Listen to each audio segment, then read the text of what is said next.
तण का बरं वाढतं? कारण तण जे आहे तुमच्या जमिनीमधलं रसायन आणि नको असलेले पदार्थ उचलतं. तुमच्या जमिनीमध्ये उष्टावळ कधी राहते? जेव्हा रसायन तुम्ही टाकता. या झाडांना रसायन नको. तुम्ही लहान मुलाला औषधं घेऊन जा बरं, ते तुमच्या समोर खातं, बाहेर जाऊन फुकून टाकत, आणि त्याला तुम्ही गुलाबजाम द्या बरं, ते दुसऱ्याचं पण ओढून खात. म्हणजे एससीटी वैदिक म्हणजे गुलाबजाम आहे, त्याला हवंय. केमिकल म्हणजे काय? गोळ्या आहे, केमिकलचे गोळ्या, त्याला नकोय. परंतु तुमच्या जबरदस्तीमुळे ते त्याला दुसरं काही खायला मिळत नाही म्हणून खातं.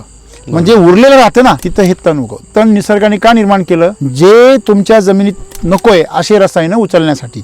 एवढं करून जर निसर्गाला जर केमिकल नाही आवडलं तर निसर्ग तिथं काय करतो? ढगफुटी करतो. ज्या भागामध्ये रसायनांचा वापर जादा आहे तिथे वादळी ढगफुटीचे पाऊस जादा होतात. जिथे रसायनांचा वापर नाहीये तिथे अवकाळी पाऊस किंवा वादळी पाऊस किंवा ढगफुटीचे पाऊस जास्त होत नाही. का? रसायनामुळे हीट तयार होते, आणि हीट तयार झाली की ऑटोमॅटिकली ते पाऊस पडतो. निसर्गाचा नियम आहे ना तो. कारण निसर्ग धुवून टाकायचा प्रयत्न करतो, डायल्यूट करतो ना, बॅलन्स. तुमच्या जमिनीमध्ये तण काय येतं? रसायनामुळे. मग ह्या वर्षी त्याला मिळालीच नाही. ही जमीन इतकी म्हणजे भयानक आहे, इथे इतकं तण येतं की आम्ही परेशान होऊन जातो. तिकडे तर जमीन इतकी भयानक आहे की याच्यावरती तण आहे, माणूस दिसणार नाही इतकं तण येतं, म्हणजे वापरलं नाही आहे. म्हणजे तिथे ज्या ठिकाणी तुमच्या जमिनीमध्ये विषारी पदार्थ जादा आहे तिथे तण जास्त. रसायन, रासायनिक औषधं. आता हे किती जरी म्हटले तरी हे तण सांगतंय बघा. ज्याची हाईट झाली याच्यावरून सांगते की बरेच दिवस झाले तुम्ही तण काढलेलंच नाही.